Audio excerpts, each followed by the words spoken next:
Fala pessoal, tudo bem? Esse é mais um Fala PSEG e hoje a gente tem uma nova temática por conta de uma parceria inédita do PSEG e do Salão de Humor. Hoje eu estou acompanhado do meu companheiro de trabalho, Leandro. E aí, Lê? Tudo bem? Bom dia. Bom dia. Por conta dessa parceria inédita com o Salão de Humor de Piracicaba, a temática é educação e arte. E a gente está recebendo o idealizador do nosso projeto, do Arco Traço Tinta, nosso Camilo. Camilo, bem-vindo. Muito obrigado, é um prazer estar aqui. Leandro, desde o início também, acompanhando essa loucura que a gente criou. Foi. Você, Thiago, também participou de todo o conceito, então realmente fico muito feliz de estar aqui. O PSEG nesse novo momento, né? Sendo agora uma outra ponta de inovação pela arte e pela cultura. Muito bom estar aqui. Eu realizei um sonho, como eu te falei várias vezes, né, Camilo? É um assunto que me interessa muito. Quando eu conversei com o Leandro, né, ele comentou de te trazer. A gente sabe que o papo vai render. Que legal, que legal. E esse é um sonho do time mesmo, porque na primeira semana, quando eu entrei no PSEG, tinha um plano de comunicação do Thiago de incluir o Salão de Humor de Piracicaba. Olha que legal, cara. Nas ações do PSEG. Então, eu sou testemunho que é um sonho dele mesmo se realizando. Que ótimo. Não chora, Thiago. É verdade. Pessoal de casa, vocês me perdoam porque minha rinite está atacadíssima, então se eu precisar espirrar algum momento, o ruído sou eu, tá?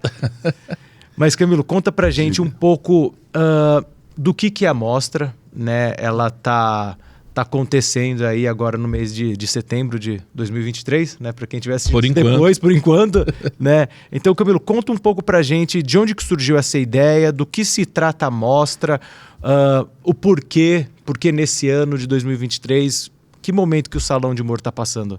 Pois é, tem algumas coisas que sempre tem um detalhe completamente sem pé nem cabeça, né? Essa também é a beleza, a riqueza desse processo criativo todo, né? A ideia dessa exposição surgiu do modo mais bobo possível, porque eu estava caminhando um dia lá em casa, perto de casa ali, que eu procuro fazer pela manhã, e por algum motivo eu comecei a me lembrar dos encontros, vamos assim dizer, que nós sempre fizemos ao final dos salões aliás, são 2 salões em Piracicaba, né? É o Salão Internacional de Humor, que é o que acontece no Engenho, que está completando quase 50 anos, e o Salão Universitário de Humor, que também é internacional e que era realizado pela Unimep, que eu presidi por 25 anos, né? E tanto um quanto o outro, a gente sempre tem um encontro ao final, ou na noite de abertura, ou após os debates, que é um momento muito rico para a gente poder trocar ideias, partilhar projetos, etc. Só que como são todos cartunistas, tem um a mais aí. Um plus. Que é um se desenhando, um desenhando ao outro, tirando sarro de um detalhe. Enfim, a gente faz quase que uma ata artística, visual e humorística desse nosso papo. E isso sempre foi assim, não pode deixar cair uma caneta, um pedaço de qualquer coisa. Papel, nossa, guardanapo, toalha da mesa, um prato inclusive, né? Em bar também, depois de umas cervejas, vocês ficam... Aí é que a coisa pega. Então eu pegava algumas canetas assim até permanentes e já fizemos em pratos. Enfim, eu estava caminhando e fiquei lembrando disso, e me lembrei dos cadernos da Bel, que é a esposa do Alci, que eles vêm desde o primeiro salão, né? O Alci é um dos maiores cartunistas do Brasil e do mundo. E aí essa prática dela é muito provocativa. Por quê? Nós sempre fizemos desse modo desorganizado, né? E ao final sempre vinha aquela mesma pergunta: puxa, mas por que a gente não faz uma coisa melhor? Olha que coisa legal. Só que no ano seguinte tudo de novo. E ninguém guardou isso. Ninguém. Isso vai se espalhando. E a Bel, quando trouxe isso, nos deu então a oportunidade de construir uma história, um bastidor. Imagina, põe o Paulo Caruso, o Veríssimo, o Jaguar, aí os novos cartunistas que também participam da nova geração, e ali todos conversando, discutindo e se provocando. Só que isso sendo registrado, você está, na verdade, contando uma história. E Isabel trouxe, então, o caderno. Ela trouxe caderno. a forma ali. É. Ela trouxe... E aí, o mídia. que eu pensei nessa caminhada esse dia? Eu falei, mas caramba, o que tem? Porque a gente vê mais ou menos umas 2 páginas antes, né? E a gente está fazendo desenho, de curioso você dá uma olhada. Só que são centenas de páginas, são dezenas de cadernos. Falei, gente, ali deve ter muita coisa maravilhosa que ninguém conhece. Só ela. Porque os próprios desenhistas não conhecem o conteúdo todo. E aí, então, levei a ideia para o Salão Internacional, foi prontamente aceita. Falei com o Abel, com o Alci, ficaram entusiasmadíssimos, e aí o PSEG entrou, então, como grande parceiro. Foi procurar uns malucos apaixonados também, né? Sim, tem que ter a loucura. É a loucura que nos faz criativos também. A paixão. E como que foi esse contato com o PSEG? Como que o PSEG entrou nessa história? Então, a Simone, né, que trabalha aqui na editora, trabalhou por muito tempo no setor lá da vice-reitoria na Unimep, que cuidava, onde nós fazíamos o Salão de Humor, que era na Pró-Reitoria de Extensão.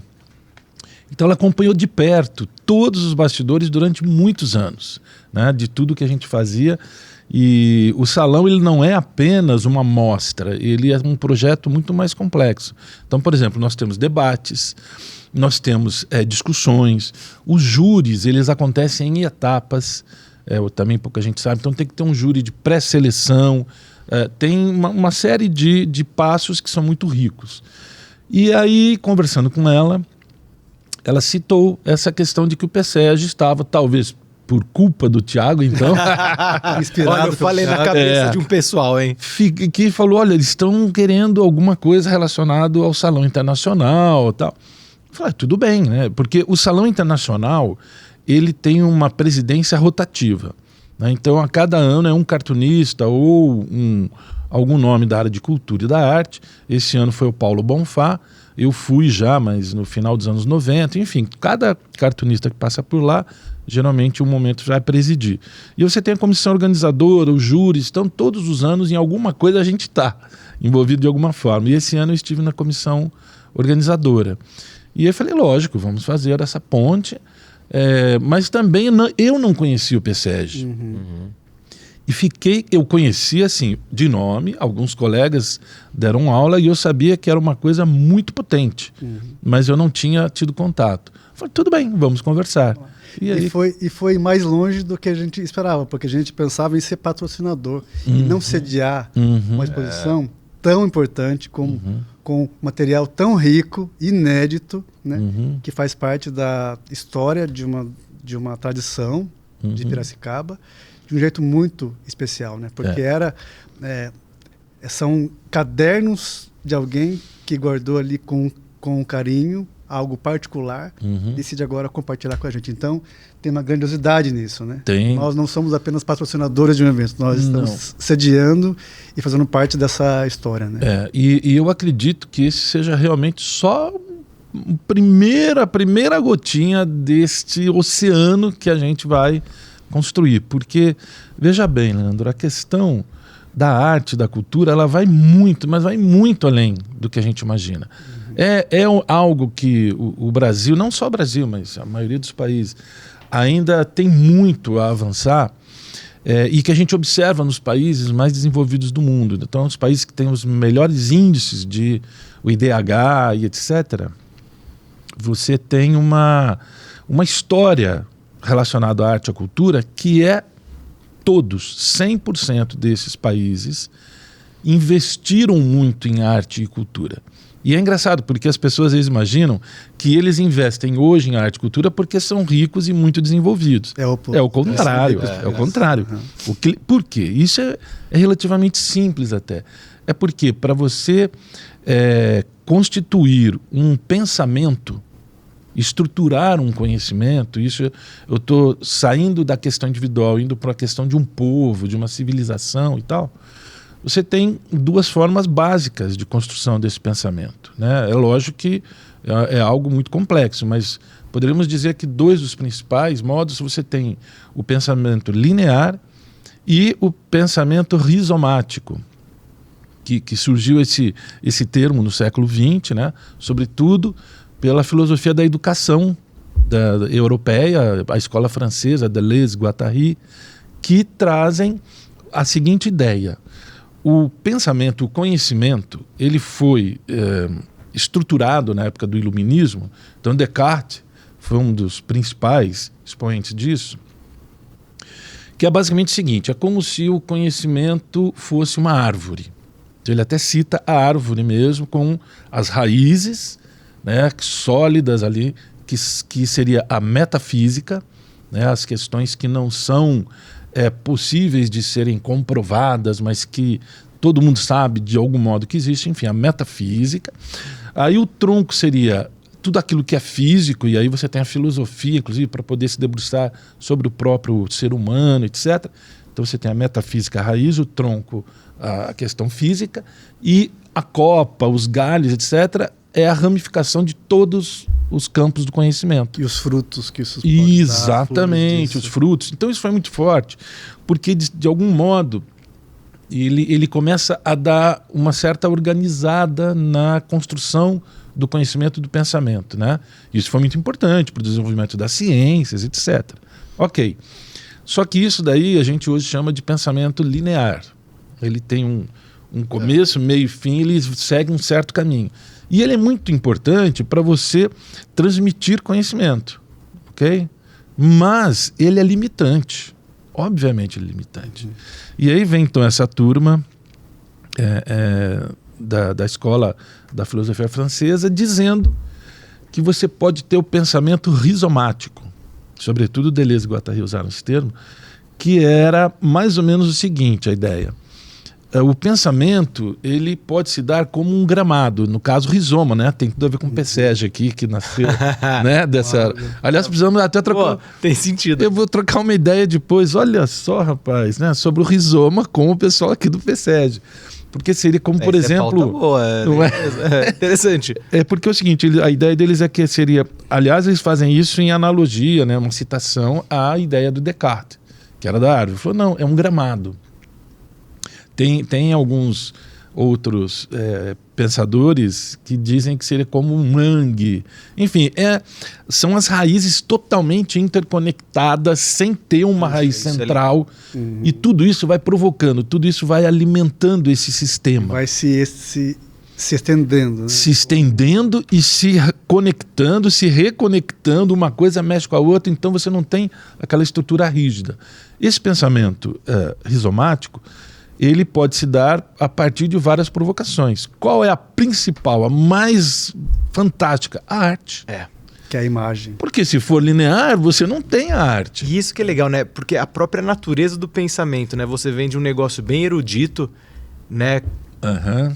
E na verdade, o humor gráfico, você vai falar muito melhor do que eu, Camilo, mas é legal porque ele é a arte contra a cultura. Sim.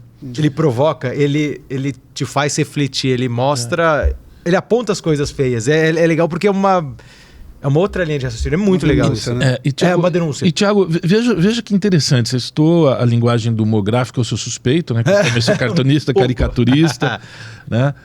Mas é o seguinte, ela é uma das formas de arte mais ricas que existem. Sem dúvida. Por quê? Porque, por exemplo, para você conseguir construir uma peça de humor, você tem que ter ruptura. Sim. Você não pode ter o pensamento indo numa sequência... Eu vou dar um exemplo prático. Uma piada. Se eu estou te contando uma piada e você está acompanhando, eu estou levando o seu pensamento. Tanto que tem contadores de piada fantásticos, né? Sim. Eu posso contar uma daqui a pouco aqui, mas eu sou ruim para contar. Você é melhor desenhando a piada. Você é melhor desenhando qualquer coisa, se a gente não der risada, a gente corta. A gente corta, você coloca o pessoal aqui. Aí grava só uma risada. Ótimo, combinado. Aí sobe a plaquinha. Boa. Mas aí o que acontece com a piada? Você acompanha o que o outro está narrando, né? Estou construindo, estou levando seu pensamento para uma linearidade. O que acontece ao final? Pum! Você traz algo completamente... É uma ruptura total. Se você prevê o final da piada, você não ri. Não é? Mas também tem uma coisa muito interessante, porque rir da piada significa que você entendeu a piada. E isso para o processo educacional é muito interessante, para o nosso processo de lógica, de compreensão. Então, assim, trazendo a história, né, da educação, como que o humor se insere na educação, porque só riu quem entendeu a piada. Então, né, talvez o humor seja um dos responsáveis por construir a nossa sagacidade, né? E essa questão, né, do que a gente estava falando do pensamento rizomático, ele se dá em toda a linguagem artística. Ele tem que ser uma sequência não linear e que não traga uma obviedade, né, porque senão a arte realmente ela não acontece. Só que no humor gráfico isso é mais forte ainda, porque precisa ter a ruptura, precisa ter o exagero. Então, veja bem... E a síntese também, a né? síntese, exato. Essa sagacidade que você mencionou. Porque você denuncia sem poder denunciar. Exato. E como não é um texto, ele é uma foto. Então, você vai ter que criar algo que vá despertar esse riso, né? Sem contar com a linearidade da linguagem. Sim, né? sim. Porque e não é à toa que o humor gráfico é muito utilizado em vários materiais didáticos, até hoje, sempre foi. E o Jean Galvão, inclusive, que é o chargista da Folha de São Paulo, um grande amigo que também sempre participou dos júris dos salões de humor de Piracicaba, etc., ele tem uma linha de trabalho, de tirinhas, que é exatamente para municiar esses materiais didáticos com os cartoons, as tirinhas dele sobre ciência, matemática, português. E o humor, ele tira barreiras também. Ele te aproxima, ele te traz. Então você envolve prazer. E é isso que a gente fala, quando a gente fala de arte-experiência, que é um termo que surgiu entre o meu doutorado e o pós-doutorado, exatamente... Que são na área de educação. Eu fiz na educação da Unesp. O meu mestrado foi na área de comunicação, mas também já a partir da linguagem do humor, na UMESP, em São Paulo. E aí essa discussão da experiência como um dos principais fatores, e isso também a gente pode fazer uma analogia entre o pensamento linear e o pensamento rizomático, só que de uma outra forma. Você tem a educação conteudista, não é? Você passa o conteúdo, todo mundo se concentra e fica e vai, aí estuda, tá? A questão mais tradicional. Só que isso se esvai, em algum momento isso passa, você não lembra e tal. O que te marca? O que acontece é quando está envolvido uma experiência, uma vivência que te afetou. Não é experiência de laboratório, né? Eu estou dizendo, pode ser... Uma vivência. É uma vivência. Então, é chamado na educação de experiência. E, novamente, a escola francesa defende o quê? Que quanto mais você promover possibilidade de experiência ao discutir aqueles conhecimentos ou ao ter contato com aqueles conhecimentos, isso vai impregnar, isso vai transformar. Porque você vai ter mais links com aquele tema. Muito mais. Você não esquece, você... E aí é todo um processo que você tem que se debruçar, porque você vai romper com aquela educação tradicional. Aí, o que acontece? Dá muito mais trabalho, evidentemente. Você tem que ter, inclusive, desde a formação básica dos próprios professores. É muito complexo. E tem que ter uma consistência também na questão cultural e artística. Isso é fundamental para você conseguir fazer essa transformação.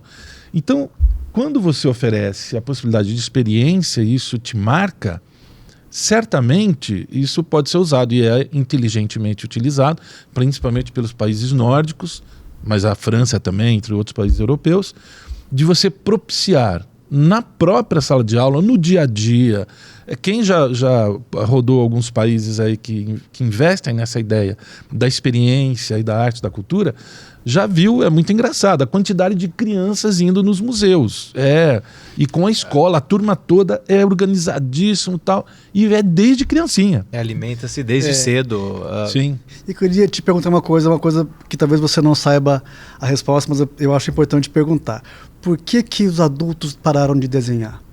Ah, tá. Por que a criança, no início da educação formal, é incentivada a se expressar pelas formas, né, que não sejam a palavra, e depois da alfabetização isso vai se perdendo, e a maioria de nós aqui não, mas a maioria das pessoas são adultos que não desenham mais, e talvez percam a conexão com algo que possa ser muito importante para a nossa cognição, porque a gente pensa através de palavras e imagens, mas a gente parou de produzir imagens, né? A maioria das pessoas. Por que isso acontece? Mas veja que bom, que ele pergunta e ele já responde. Já deu a resposta. Não, é exatamente isso. Tá corretíssimo o seu pensamento. Tem até uma brincadeira que a gente faz entre os cartunistas. Uma vez eu estava em um júri, né? Nós estávamos fazendo a escolha dos premiados e tal. Isso ainda era no Teatro Municipal ainda, do Salão Internacional de Humor. E eu me lembro perfeitamente o Chico Caruso, quando ele comentou duas coisas. Uma, já que seremos injustos, porque a gente sempre vai deixar alguém muito bom sem ser premiado. Competição é injusta. E a gente fica com a dor. Ele falou, já que seremos injustos, que sejamos com o máximo de responsabilidade. Né? Perfeito. E a outra coisa que ele diz é que quando alguém te perguntar... quando você começou a desenhar, porque essa é uma das primeiras perguntas que fazem quando a gente dá uma entrevista, né? E aí, conta, quando você começou a desenhar? Aí ele diz, a pergunta deveria ser outra, é quando você não deixou de desenhar. Essa que é a diferença entre eu, que sou artista, e todas as pessoas que começaram a desenhar com a mesma idade, né? Todo mundo pega, risca... Quando que para, né? Aí exato, quando... normalmente as pessoas param de desenhar, os que continuam, os insistentes, os malucos, os apaixonados, como eu, logicamente você vai avançando. E também tem uma questão de algumas características cognitivas, etc., específicas, ou para uma atividade esportiva, ou para uma atividade de raciocínio lógico ou artístico. Agora, se isso não for desenvolvido, não dá nada. E aí, exatamente, é em torno... dos 5 aos 7 anos, normalmente, que é a alfabetização. É o período em que você adquire outra linguagem. Como se elas fossem inimigas. Como se elas fossem... E se você não entender esse processo e não estimular essa continuidade, naturalmente vai se afastar. E vai se dedicar mais para a linguagem escrita. Então, é por isso que é preciso você ter consciência disso e saber que neste momento é que você tem que também instigar, você tem que municiar essa criança de muitas situações, circunstâncias, materiais para que ela continue desenhando. Joia. E isso... Desculpa, você vai falar? Eu só queria complementar, Lê, a sua pergunta, porque é interessante, porque eu também vou dar um pouco da minha vivência, né? Sou publicitário, sou artista amador, né? Adoro pintar. E tem uma frase que é atribuída ao Pablo Picasso que eu adoro e faz muito sentido, porque ele fala o seguinte: toda criança nasce artista. O difícil é manter-se depois de adulto. Né? Em algum momento, e falando de mim, já tiveram períodos que eu larguei e deixei de fazer as coisas que eu gosto. Mas talvez em algum momento seja a autocrítica, né? A gente começa a ver grandes artistas e daí você percebe que você é um ser humano normal e você fala assim, deixa, isso daqui não é tão legal. Então talvez a racionalização seja a maior inimiga da criatividade. Né? Você tem que sentir e fazer. Então, não espera que seja uma obra-prima. Por exemplo, que isso que você está comentando, que a gente tem histórias de experiências pessoais. Sim. Né? O interessante é quando você prioriza experiências coletivas também. Porque aí é diferente, não passa a não ser uma coisa exótica, por exemplo, o artista, né? E ser algo que faz parte da vida, faz parte do dia a dia. Isso é tão sério que vai além, que assim, nem todo mundo vai ter interesse e habilidade em desenhar. Não é essa a questão. Mas isso tiram da gente até a apreciação. Sim. Porque criança lê livro com figura, adulto não lê livro com figura. Porque livro com figura é coisa de criança, ou então para adultos excêntricos que a gente chama de nerds. Exato. Por quê? Né? Por que tem que criança lê livro com imagem e adulto lê livro sem imagem? Então, né? Eu acho que isso é uma perda para nossa cognição mesmo. Sim, eu concordo. Mas isso depende muito limitação. de qual país, de qual civilização, de qual cultura a gente está falando. Certo. Porque você tem, por exemplo, na cultura japonesa, inclusive pontos de descartes para os mangás, né, que são estoletes assim, de história em quadrinhos, como a gente conhece aqui, e que é um consumo voraz de todas as idades. Eles veem, né, essa questão. Então, isso é resultado, mais uma vez, de como nós, enquanto sociedade, olhamos para essas questões. Puxa, perfeito. A responsabilidade é nossa. E aí o PSEG entra, na minha leitura, como um elemento fundamental nessa equação. Por quê? O PSEG, lógico, ele nasce voltado para a educação, para essa questão do aprimoramento do conhecimento e a questão científica, voltado para um campo específico que vem da Exalc, etc. E isso vai se expandindo, e aí entra muito a inovação, entra a questão da gestão, etc. Ok.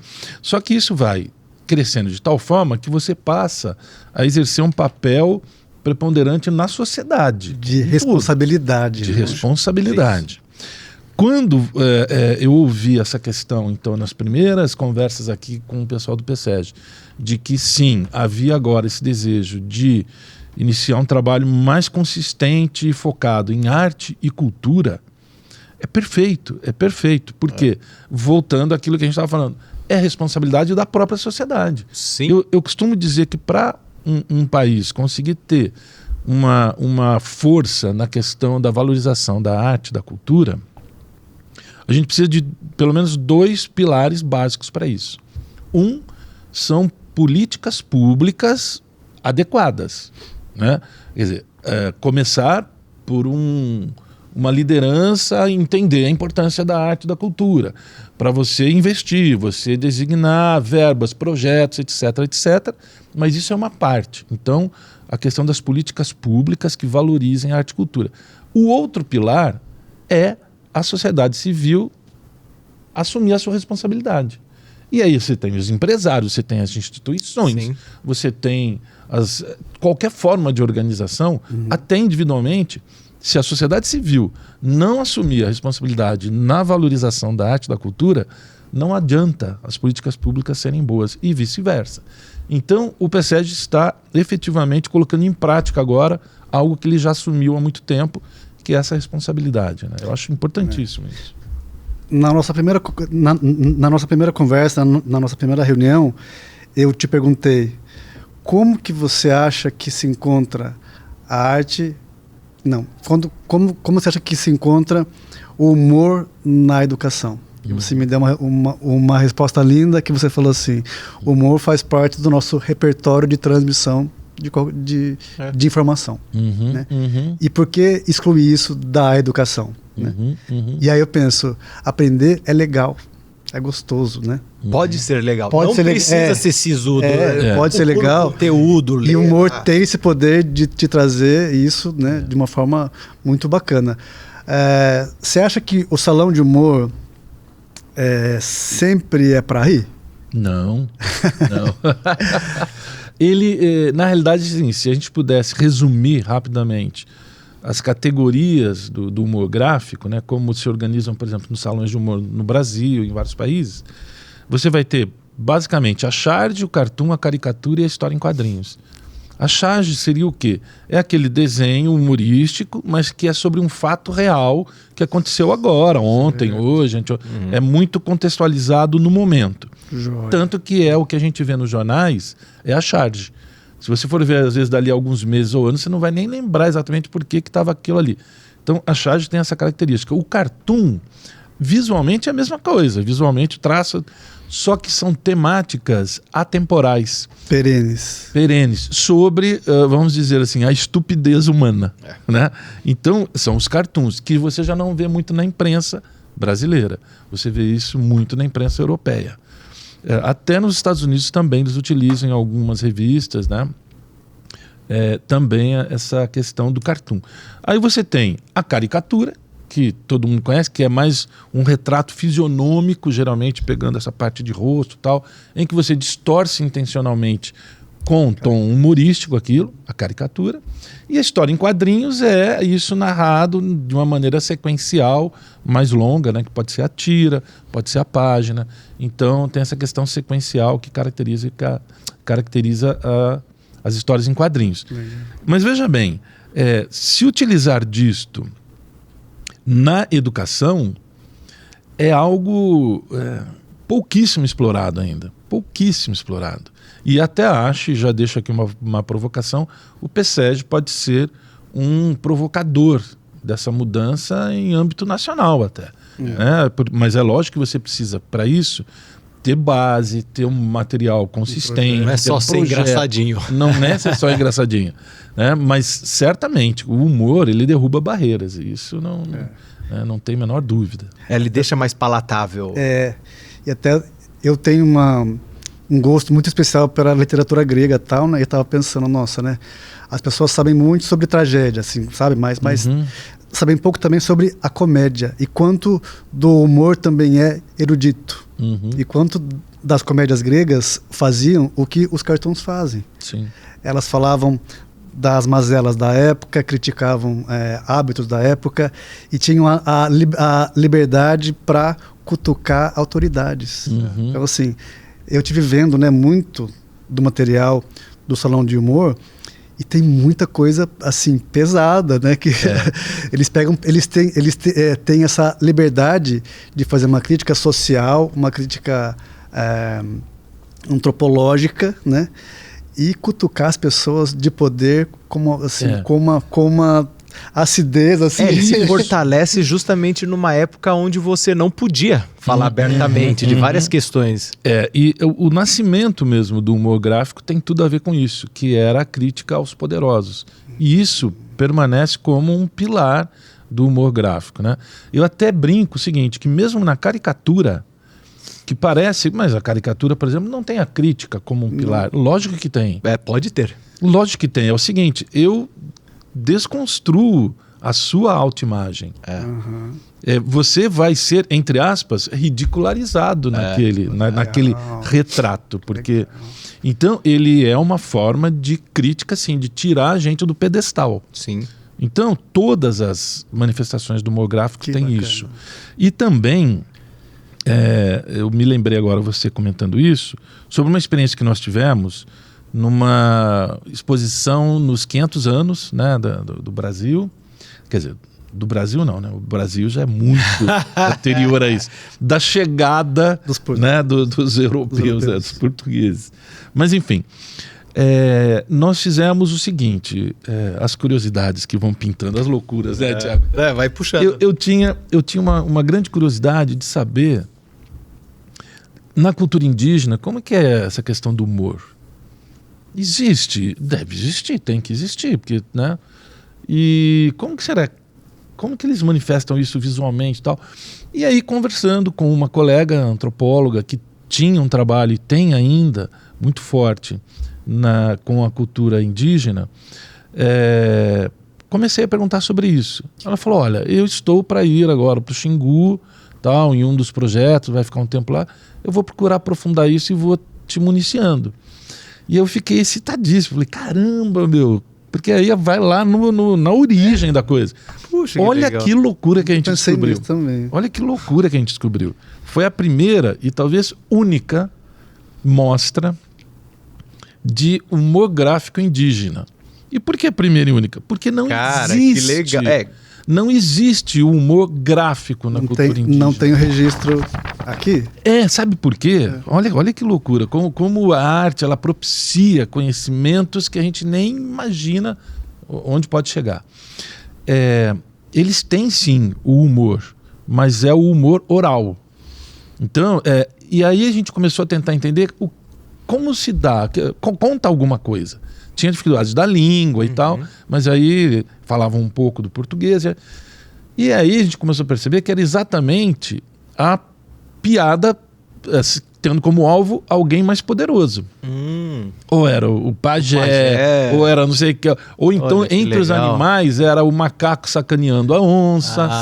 Então, que nossa, eu falei, legal. mas que cara, isso legal. aí é a origem do humor. Porque quando você faz... Por isso que há uma crítica muito grande também, a gente tem que tomar um certo cuidado.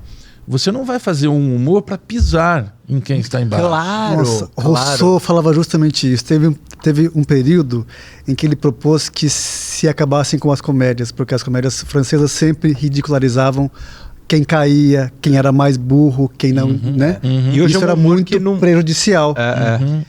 E vai justamente de encontro, né, com isso que você falou, de talvez seja mais interessante fazer essa crítica e ridicularizar quem tem poder. Né? Exatamente. Não pisar em quem caiu e escorregou na banana, né? Não é Exatamente. bacana isso. E aí, o que a gente Que lindo. descobriu? E como que vocês fazem? Eles começaram a olhar a caricatura e tal, eles ficaram Tipo, o que é isso? chocados, né? Ah. Porque a arte visual para eles, e eles são exímios. Artista, arte, impressionante. mas ela tem um componente mais sagrado, um componente mais Sim. ritualístico, etc. Tanto que a pintura dos corpos, os artefatos e tal. Então, para eles não fazia muito sentido o humor, que é aquela coisa jocosa e tal, estar dialogando com essa coisa tão elevada que é a arte visual. Que coisa. E aí nós falamos, mas vocês topam tentar? Por isso que eu digo que é a primeira e provavelmente a única, né? Eles falaram, pode Tá. ser. E aí eles falaram, mas a gente não sabe o que fazer. Porque assim, como que eu vou construir uma charge, um cartoon, etc., se eu nunca pratiquei isso?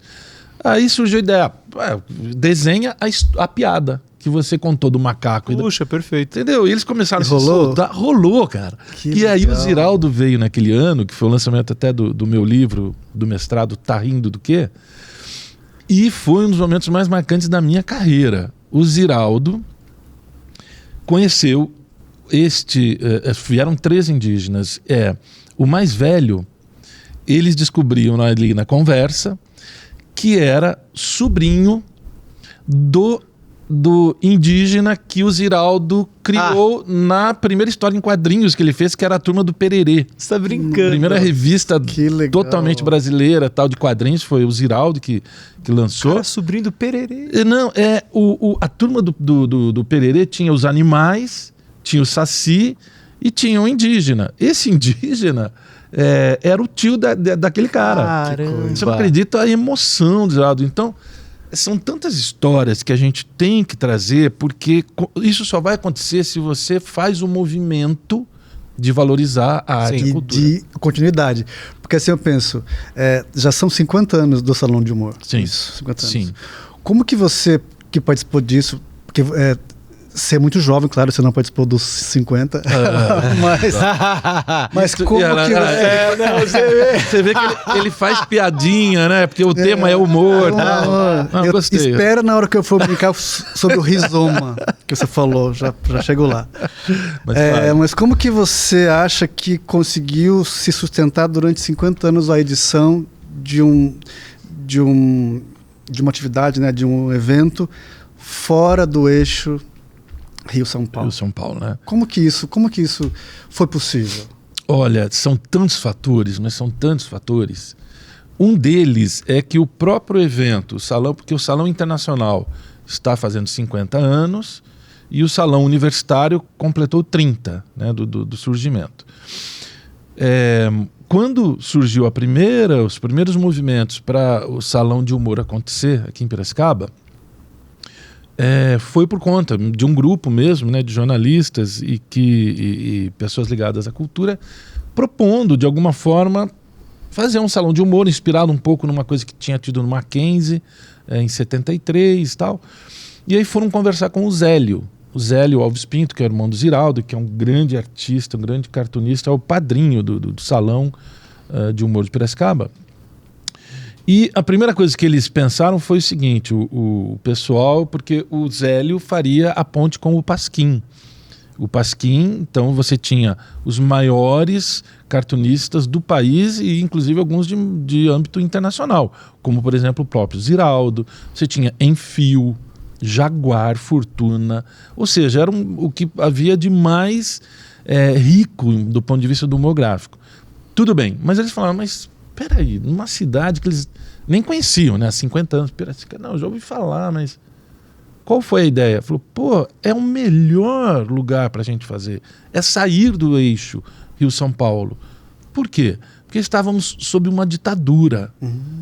A questão da censura era seríssimo, foi um dos momentos mais terríveis, né? Da perseguição, das prisões de artistas e, sobretudo, evidentemente, de cartunista. Você estava na linha de que são frente. os mais perigosos. Não, e o Milor tinha uma frase fantástica, ele disse, calma, nenhum cartunista atira para matar. Fica tranquilo. É só para provocar. Eu gosto muito do Ziraldo, que só dói quando eu rio. Só dói quando eu rio. Nossa, que pesado. Lindo, é muito bom. E aí... por que eu estou falando isso mesmo? Mas tudo bem. Porque como que o salão se sustenta? Como ele se sustenta. Então, eles perceberam o seguinte, que se eles fizessem essa reunião de cartunistas fora dos holofotes, vamos dizer, né, da censura, da repressão, você teria muito mais liberdade. E por quê? A publicação do humor gráfico naquele momento na imprensa brasileira estava praticamente parado. Porque você não era proibida, a censura, tinha censura prévia, tal, perseguição, mortes, etc. Então, eles falam, além de tudo, a gente pode fazer um encontro fora. A gente vai, todo mundo, para uma cidadezinha. O cineclube, assim. No interior, vamos lá, pai. Ninguém vai saber. Cara, e o primeiro foi assim, um encontro que trouxe uma conexão afetiva, e fazia tanto tempo que eles não conseguiam realizar algo do tipo com liberdade, que aquilo se tornou sagrado para eles. Tanto que, quanto mais passado, teve a segunda edição, a terceira, quanto mais isso avançava, mais os grandes nomes queriam estar aqui. Puxa, exatamente, pela raridade. E isso criou uma aura, eu acredito, porque é lógico que você tem que ter aquilo que eu falei do pilar das políticas públicas. Há muito tempo, o Salão Internacional de Humor de Piracicaba, existe uma lei, né? Uma lei municipal que é obrigatório você destinar um X lá do orçamento para que ele ocorra. Que legal. Porque senão no ano seguinte o cara entrou e falou, não estou afim, morre. Né? Muito, muito provável. E ele não dá conta, esse valor não dá conta, né, de um evento tão grandioso, mas você pelo menos dá a base para que possa acontecer, aí sim, a captação com parceiros, aí o PSEG entra, aí entra a Caterpillar, e você consegue então viabilizar um evento desse. Mas se você tem uma garantia de uma política pública que foi criada há muito tempo no município aqui de Piracicaba em relação ao evento em si, então ele acontece. E isto manteve quando eu falei da aura, é porque assim, é difícil explicar, né? Porque é muito afeto também envolvido nisso. Então o Paulo Caruso, por exemplo, nós fizemos uma cartografia coletiva dele lá na abertura agora, no Engenho Central. Acho que foi emocionante o momento também. Espetacular, foi assim, aí estava o filho dele, o Lucas, estava a Júlia, né, que é ex-esposa dele. E nós fizemos uma homenagem a todos aqueles cartunistas, artistas, apoiadores que não estão mais aqui para poder comemorar com a gente os 50 anos do Salão, né? Estavam alguns ali presentes, outros à distância, porque já estão muito idosos e sem condições, mas sobretudo muita gente que fez. E o Paulo Caruso, ele foi uma das figuras mais impressionantes, era um ponto de honra para ele o Salão de Piracicaba. Ele fazia de tudo o ano inteiro pelo salão. É uma história, né? Como você falou, não dá para desligar o afeto de tudo isso. Não dá, né? Não dá. Então, eu acredito que isso... E, aliás, é o salão mais antigo em funcionamento ininterrupto no mundo. Que legal. No mundo. Legal. Você tem alguns eventos com uma participação um pouco maior, depende, né, de vários fatores, premiação, divulgação, etc., mas o Salão de Piracicaba, ele está normalmente entre os 3 mais poderosos do mundo, tanto em quantidade quanto em qualidade, e é o mais antigo que não parou. Então é um patrimônio, tanto que agora, há um mês mais ou menos, foi oficializado como patrimônio imaterial de Piracicaba pelo Condepat. Foi feito o processo todo e o Salão de Humor passa a ser então um patrimônio imaterial da cidade de Piracicaba. Digno. E como assim, de uma forma bem prática, assim, por exemplo, no PSEG nós contribuímos para o aprimoramento profissional das pessoas. Como que um adulto pode se beneficiar da arte gráfica, ou então da arte, ou então das suas habilidades imagéticas para ser um profissional mais interessante? Olha, não diria só os adultos, todas as idades, todas as gerações se beneficiam brutalmente da questão da arte, por conta daquilo que a gente comentou no início, né, do pensamento não poder ser linear. Portanto, ele vai provocando conexões, e a gente até tem um termo que a gente discute, a expansão do pensamento, né, que se dá a partir dessas questões, tanto num estímulo de uma música, de uma peça, de um livro. De você ler o que não está dito apenas. Né? Isso. De você ler imagens, ler músicas, ler situações. Porque ele vai exigir sinapses diferentes daquelas lineares. Então para a solução de problemas, para o engenheiro. Isso é legal, porque a gente sempre acha para qualquer profissão. Não, é exatamente isso. A criatividade a gente sempre atrela a arte, a parte artística. E não necessariamente.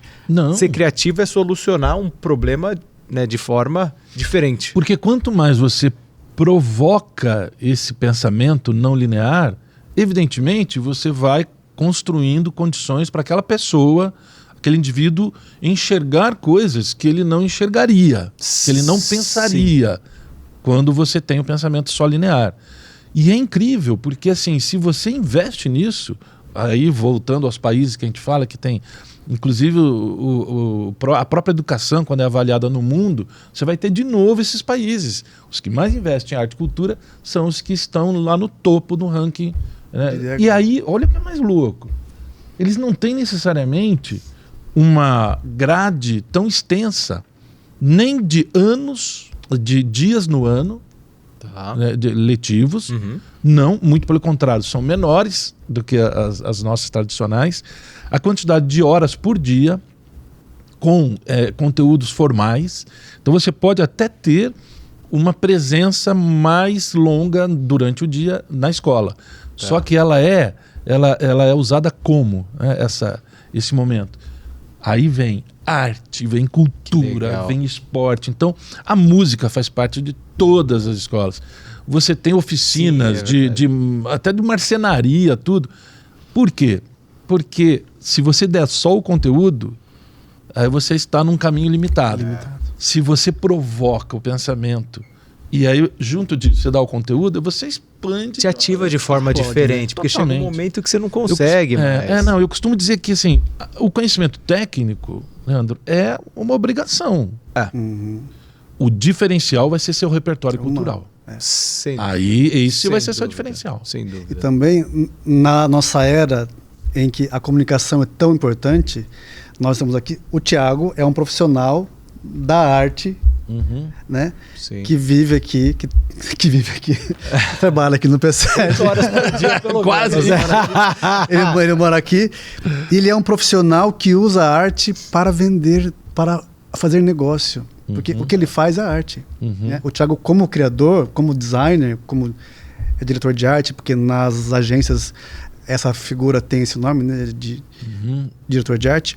O Thiago é essa pessoa que está aqui praticando isso para persuadir, para transformar isso num negócio, para fazer a comunicação de uma empresa crescer. E agora eu vou perguntar para o Thiago. Passar uma mensagem efetiva, por favor. Como que é assim na sua história e como que você pensa isso assim? Porque você é uma prática, né? Você coloca em prática isso. A arte não é apenas apreciação, ela também pode ser algo muito, muito palpável e pode contribuir para um negócio. Isso. Não, tem sentido. Eu havia citado de manhã Tem um livro que eu gosto muito do Bruno Munari, foi um designer italiano, né? E um dos livros mais famosos dele é Arte como Ofício, que ele fala justamente do papel do design na sociedade, né? E não só como fazer um quadro bonito, fazer um desenho interessante, mas a obrigação que você tem como artista de aplicá-lo de forma a resolver dores da sociedade, né? Então, não adianta eu fazer uma dores cadeira... da comunicação. Sim, sem dúvida. Em todos os campos, se eu faço uma cadeira que ela é bonita, mas ela dói para sentar, ela não serve. Se eu faço um anúncio lindo e não vende, ele também não serve, né? A gente tem que ter propósito nas nossas criações. E o humor gráfico faz isso com maestria, porque ele tem o objetivo de chocar ou de rir, ele tem o objetivo de causar algo. Reflexões. Causar uma reflexão. Então, assim, nesse sentido, faz com maestria mesmo. E se a gente pegar o processo histórico da humanidade mesmo, né? Isso voltando lá para o tempo das cavernas, por que se colocavam aquelas mãos? Por que se ornamentava desse jeito? Até hoje há várias hipóteses. Não necessariamente era um desejo artístico, não necessariamente. Por quê? Porque ele está muito voltado para a questão também cognitiva. Por exemplo, se eu coloco a caça aqui e registro, ela é real, ela é palpável, ela acontece, não vai faltar. Essa é uma das linhas que discute porque que geralmente eram essas as cenas. Mas aí você começa a achar outras manifestações também de 30, 40, 50 mil anos que não correspondem muito bem a essa questão só da crença, não. Tinha algum desejo. Sim. Que o único animal que faz arte, embora os pássaros todos fazem coisas maravilhosas, mas o conceito... Mas não com a intenção de arte, né? Exato, não tem intenção de arte. É o ser humano, ou seja, isso nos diferencia. E isto nos acompanha, olha que interessante também uma outra questão. Qual o tipo de atividade que percorre a história da humanidade desde onde a gente conseguiu chegar lá, né, nos hominídeos, e aí quando começa a surgir o Homo sapiens e tal, quais são as atividades intensas que permaneceram exatamente no centro, né, da vida do ser humano? Se você pegar alguns momentos, coisas, por exemplo, caçar, ok? Era uma coisa que era feita, surgiu num certo momento, que foi depois dos coletores, né, que eram mais vegetais, etc. Então você criou uma situação que você tinha a carne. Ok. Hoje em dia você não faz mais assim, não é? Mas a gente continua consumindo a carne ou o vegetal, etc. O que eu quero dizer é o seguinte, tem duas atividades que não são naturais e que permanecem exatamente no centro da prática de uma necessidade humana. Uma delas é a arte e a outra é a questão ritualística. É você tentar entender uma conexão com algo que você não está entendendo, mas que não está aqui. Então, a questão ritual já vem desde as cavernas e a arte. O resto todo, conforme foram passando os milhares de anos, vai se modificando as atividades, a não ser as naturais, que permaneceram. Por exemplo, beber água. São fisiológicas na maioria. Exato, procriar, qualquer coisa. Mas eu digo, o que são decisões ou convenções ou construções artificiais que não tinham uma necessidade? É porque nesse momento que o homem se torna algo além. Exato, exato. Então, é através dessa conexão, seja com a religião, ou então de tentar compreender fenômenos naturais e compreender os sonhos, ou então representar algo, é aí que o ser humano se torna diferente dos animais. Exato. E aí por isso que eu digo que todo mundo, mesmo aquelas pessoas que ignorantemente criticam a arte ou que esculhambam ou até... Bom, nós temos assim cabeças pensantes para tudo e cabeças não pensantes também. Principalmente. Mas enfim, qualquer pessoa, mesmo aquele tiozão, sabe, super preconceituoso, aquela frescura, ele também precisa de arte. Sim. E nem vou falar do óbvio. Que E ele nem sabe, né? Se ele assiste um filme, pronto. Se você lê um livro, acabou. Se você ouve uma música, pronto. Você não tem como. Ficamos 2 anos em casa na pandemia. Se não fosse a arte, a gente estaria perdido, né? Agora, o que eu digo mais é que é o seguinte, que as pessoas têm necessidade de fazer arte. Sim. Vê lá, o tiozão é um... Não, alguma coisa ele tem que... Ou ele vai... O churrasco... Ele externaliza de alguma forma. O churrasco... Não, mas tem que ser essa sequência. Porque a gastronomia... Uma habilidade dele de fazer alguma coisa, tem um de desejo de mexer. estético. Esse tiozão é o quê? Um marceneiro. Por exemplo, Que é um artista. ou ele cuida do carro e brilha, lustra. Quer dizer, a gente tem o desejo estético. Isso é o ser humano. Então todos fazem. A tiazinha, que é a coitada, que tá com ele lá, fala, ele tem razão. Ela vai fazer o tricô, crochê, ela adora nem música, percebe. novela. A gente percebe. tem necessidade de arte. É isso que é uma coisa que, enquanto a gente não entender, vai parecer algo supérfluo.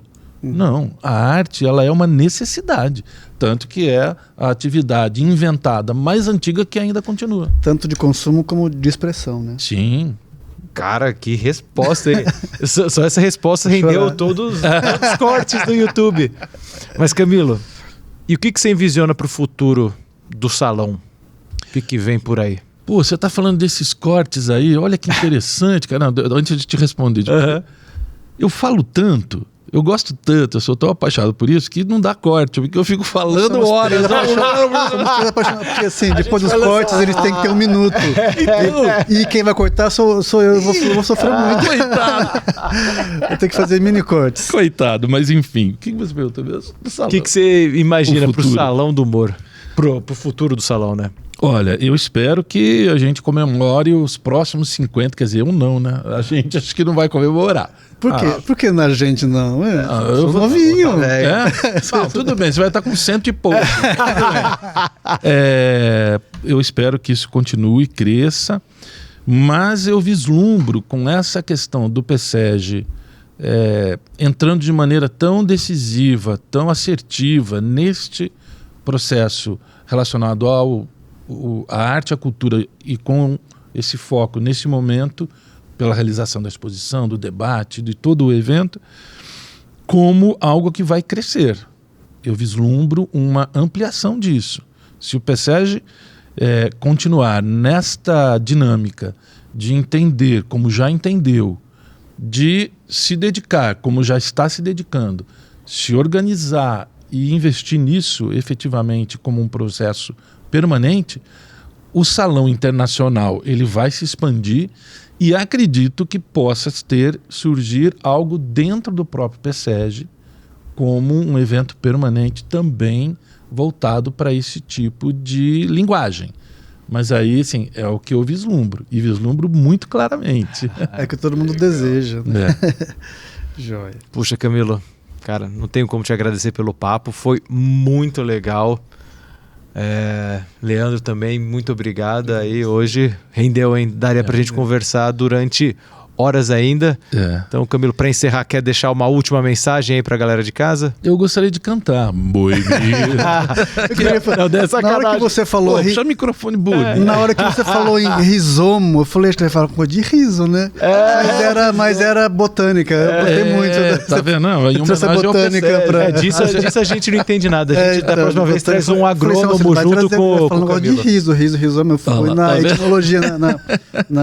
Mas tá vendo? A gente conectou de uma maneira visceral o PSEG com o puxa humor vida. gráfico, com a Foi de arte, com a coração, cultura, foi de rizomático. coração. Eu digo o seguinte, se não tivermos esse foco, se não assumirmos a responsabilidade que eu comentei da sociedade civil e investirmos e darmos a devida atenção à arte e à cultura, nós, enquanto sociedade, vamos retroceder. Eu não tenho a menor dúvida sobre isso.